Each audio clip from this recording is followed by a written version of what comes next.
Hi friends. இன்னைக்கு நம்ம என்ன பார்க்க போறோம்னா ஜூன் 4க்கான நியூஸ் பேப்பர் அனாலிசிஸ் தாங்க பார்க்க போறோம். ஃபர்ஸ்ட் பேஜ்ல பெருசா என்ன நியூஸோ கிராமரோ இல்லைங்க. இங்க பாருங்க, SIT seeks 10 days custody of kingpin in Hyderabad based organ trade ஸ்கேம்னு இருக்கு. கிங் பின் அப்படின்னா அந்த கூட்டத்தோட தலைவர்னு அர்த்தங்க. அடுத்தது நம்ம எடிட்டோரியல் பேஜ்ல trust in continuity the Arunachal Pradesh and Sikkim mandates are for status quo அப்படின்னு இருக்குங்க. சரிங்களா? இந்த எடிட்டோரியல் உங்களுக்கு வேணும்னா வாசிச்சு பாருங்க. Anything and everything you study will count for your இங்கிலீஷ்ங்க. ஸோ உங்க இங்கிலீஷுக்கு அது பெருசா ஹெல்ப்ஃபுல்லா இருக்குங்க. ஸோ கிரிக்கெட் லவர்ஸா இருந்தீங்கன்னா இந்த எடிட்டோரியலை இங்கிலீஷ்காண்டி வாசிச்சு பாருங்க. Quick and short T20 world cup is seeking to energise crickets newest format. So இவ்வளோ நாள் விளையாண்ட கிரிக்கெட்டை விட இப்போ ஒரு புது விதமா விளையாடுறாங்க. T20 வேர்ல்டு கப் தான் அந்த டிரான்ஸ்ஃபர்மேஷனுக்கு காரணமா இருக்கு அப்படின்னு சொல்லிட்டு போட்டிருக்காங்க. ஸோ இதை வந்து நீங்க வாசிச்சு பார்த்தா அதோட வெக்காபுலரிஸ் எழுதிக்கோங்க. இப்போ இந்த இடத்துல பாருங்க, forest fire Regis in Himachal, rain expected to bring relief அப்படின்னா ஃபாரஸ்ட் ஃபயர் வந்து ரொம்ப ஆக்ரோஷமா பெரும் கோபத்தோட இருக்கு, ஹிமாச்சல் பிரதேஷ்ல அடிக்கடி வந்துட்டு இருக்கு அப்படின்னு சொல்றாங்க. ரேஜஸ்னா வயலண்ட் ஆங்கர்னு அர்த்தங்க, பயங்கர கோவம்னு அர்த்தம். சரிங்க, இப்ப நம்மளோட பிசினஸ் பேஜ் வந்துருச்சு. ஸோ இந்த இடத்துல பாருங்க, ஏஎல்எல் அசோக் லேலாண்டோ ஓரியன்டல் இன்சூரன்ஸ் கம்பெனியும் சேர்ந்து ஒரு இன்சூரன்ஸ் ப்ராடக்ட் கொண்டு வந்திருக்காங்க. அது பேர் வந்து சாரதி சுரக்ஷா. அதுல வந்து 10 லட்சம் ரூபாய் வரைக்கும் கவர் இருக்குங்க. இது யாருக்குன்னா அசோக் லேலாண்டோட வெஹிக்கிள்ஸ ஓட்டுற டிரைவர்ஸ்க்கு இது கொண்டு வந்திருக்காங்க. ஓகேங்களாங்க. அப்புறம் global airlines to see revenue soar to a record of அப்படின்னு இருக்கு. சார்னா இன்க்ரீஸ் ஆயிருக்குன்னு அர்த்தங்க. ஓகேங்களா? ஸோ சார்னா இன்க்ரீஸ்ன்னு அர்த்தம். அடுத்து பாருங்க, எம்எம் ஃபார்ஜிங்ஸ் அப்படின்றது வந்து ஷேர் இஷ்யூ பண்ண போறாங்க. ஷேர்ல போனஸ் இஷ்யூ பண்ண போறாங்க. ஒரு ஷேர் வச்சிருந்தா அதே அளவுக்கு இன்னொரு share free. So bonus allow பண்ண போறாங்க. எதுக்காண்டினா அவங்க வந்து கோல்டன் ஜூப்ளி செலிப்ரேட் பண்றதுக்காண்டிங்க. கோல்டன் ஜூப்ளினா எத்தனை வருஷத்துக்கு ஒரு தடவைங்க?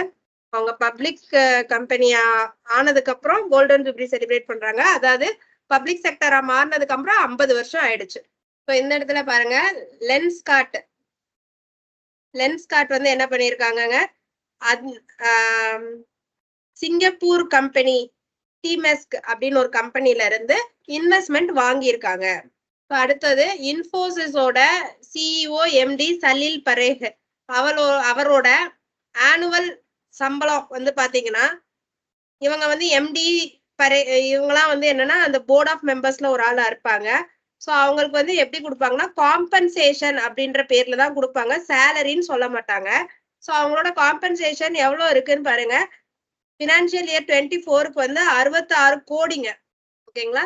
ஸோ இவர் தான் செகண்ட் ஹையஸ்ட். இவருக்கு முன்னாடி விப்ரோல இதுக்கு முன்னாடி சிஇஓவா தியரி டிலோபேர் இருந்தாரு. அவர் வந்து வருஷத்துக்கு 166 கோடி கிட்ட வாங்கியிருக்காருங்க. ஓகேவாங்க? ஸோ அவருக்கு அப்புறம் தான் ஹையஸ்ட் சேலரி வாங்குறாரு. அடுத்தது கல்யாண் ஜுவல்லர்ஸ் வந்து கேண்டரி அப்படின்ற ஒரு கம்பெனில கொஞ்சம் சொத்துக்களை வாங்கிதான் இந்த ஜுவல்லரி பிசினஸ் ஆரம்பிச்சிருப்பாங்க. இப்ப அந்த கேண்டரி கம்பெனியா ஃபுல்லாவே இவங்க வாங்கிட்டாங்க. அவங்க வந்து ஆன்லைன்ல பிசினஸ் பண்ற ஒரு company. So e commerce company அது. ஓகேங்களாங்க? கல்யாண் ஜுவல்லர்ஸ், கேண்டரி. ஸோ ஸ்ரீராம் ஃபைனான்ஸ் அப்படின்றது வந்து நிறைய லோன் எடுத்திருக்காங்க. எது வழியா எடுத்திருக்காங்க அப்படின்னா எக்ஸ்டர்னல் கமர்ஷியல் பாரோயிங்ஸ் வழியா எடுத்திருக்காங்க. அதாவது வெளிநாட்டுல இருந்து லோன் வாங்கினா எக்ஸ்டர்னல் கமர்ஷியல் பாரோயிங். ஸோ யாரெல்லாம் சேர்ந்து லோன் கொடுத்திருக்காங்க? பிஎன்பி, ஹெச்எஸ்பிசி, அடுத்தது மிட்சுஇ பேங்கிங் கார்பரேஷன், இவங்கெல்லாம் சேர்ந்து இவருக்கு லோன் கொடுத்திருக்காங்க. ஸோ ஸ்ரீராம் ஃபைனான்ஸோட சேர்மன் யாருன்னு பாத்தீங்கன்னா ஜுகல் கிஷோர் மொஹபத்ரா. JUGAL, ஜுகல் கிஷோர் மொஹபத்ராங்க.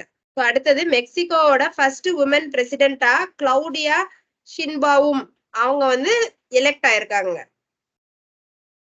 அடுத்து இந்த இடத்துல பாருங்க, இம்ரான்கான் அக்விட்டட்னா குற்றம் சாட்டப்பட்டுள்ளார். இன் சைஃபர் கேஸ்னா உளவு கேஸ் மாதிரிங்க. அதாவது அடுத்தவங்க என்ன பேசுறாங்கன்னு ரகசியமா நம்ம தெரிஞ்சுக்கிறது, இல்லைன்னா நம்ம ரகசியமா தகவல் அனுப்புறது. ஸோ அந்த மாதிரி ஒரு கேஸ்ல மாட்டியிருக்காரு. ஸோ அடுத்து இங்க பாருங்க கார்லசன் டவுன்ஸ் லிரன் இருக்கு. டவுன்ஸ்னா அவரை கீழே தள்ளிட்டாரு அப்படின்னா இவர் ஜெயிச்சிட்டாருன்னு அர்த்தம். ஸோ அடுத்து இங்க பாருங்க வினிஷியஸ் ஜூனியர் அவர் வந்து champion league player of the season அப்படின்ற டைட்டில் வந்து அவருக்கு கொடுத்துருக்காங்க. இவர் வந்து ஒரு ஃபுட்பால் பிளேயருங்க. இவர் எந்த கண்ட்ரியை சேர்ந்தவருங்க? பிரேசில சேர்ந்தவருங்க இவர். Brazilian forward. ஸோ அடுத்து இன்னையோட வேர்டு வந்து பாருங்க ப்ரொஃப்ளிகசி. ப்ரொஃப்ளிகசினா ரொம்ப ஆடம்பரமா செலவு பண்றதுங்க, தேவையில்லாம செலவு பண்றது ப்ரொஃப்ளிகேசி. ஸோ இன்னையோட வொக்காபுலரியும் கரண்ட் அஃபேர்ஸும் அவ்வளவுதாங்க.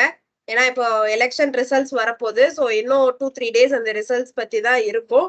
ஸோ நிறைய கரண்ட் அஃபேர்ஸ் இந்த வாரம் நம்மளுக்கு இருக்காது. Thank you friends. உங்களுக்கு இதுல ஏதாவது இம்ப்ரூவ்மெண்ட்ஸ் வேணும் இல்ல உங்க சஜஷன்ஸ் எது இருந்தாலும் யூடியூப் கமெண்ட் செக்ஷன்ல தாராளமா கமெண்ட் பண்ணலாங்க. We'll try to improve ourselves.